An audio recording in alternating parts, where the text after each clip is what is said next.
लिंकवरील बोगद्यात गाड्या धावत होत्या। मध्यरात्री 1:20 वेळ होती। एक भरधाव फॉर्च्युनर कार आली आणि ती थेट एका मिनी ट्रकला धडकली।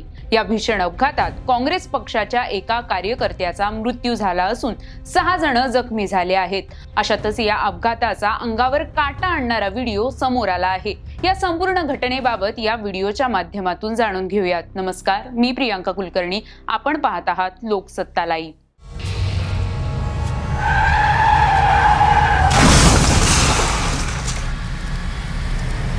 पुणे मुंबई द्रुतगती महामार्गावरील मिसिंग लिंकच्या बोगद्यात झालेल्या भीषण अपघातात काँग्रेस पक्षाच्या पिंपरी चिंचवड मधील एका कार्यकर्त्याचा मृत्यू झाला आहे।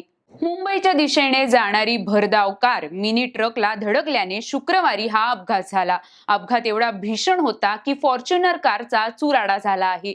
या अपघातात काँग्रेस पक्षाच्या कार्यकर्त्याचा मृत्यू झाला असून 6 जण जखमी झाले आहेत।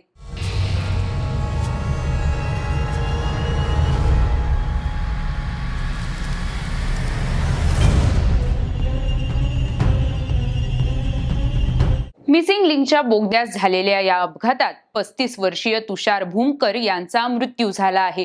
तुषार भूमकर हे वाकड येथील रहिवासी होते, तसेच ते काँग्रेसचे स्थानिक कार्यकर्ते होते।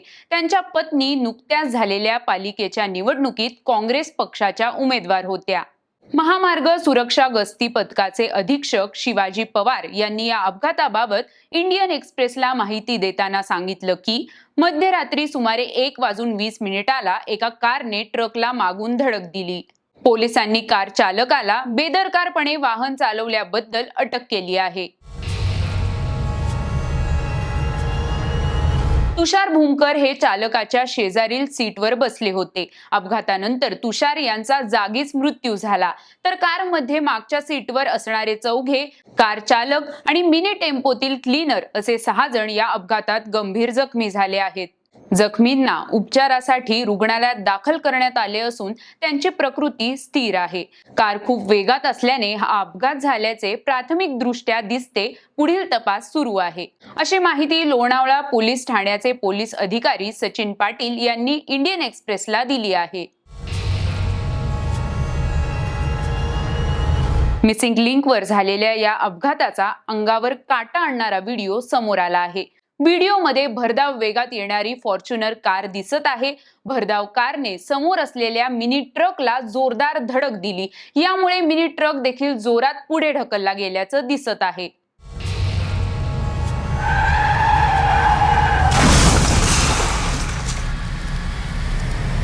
दरम्यान या अपघातामुळे पुणे मुंबई द्रुतगती महामार्गावरील वाहतुकीवर कोणताही परिणाम झाला नसल्याचे पोलिसांनी म्हटले आहे।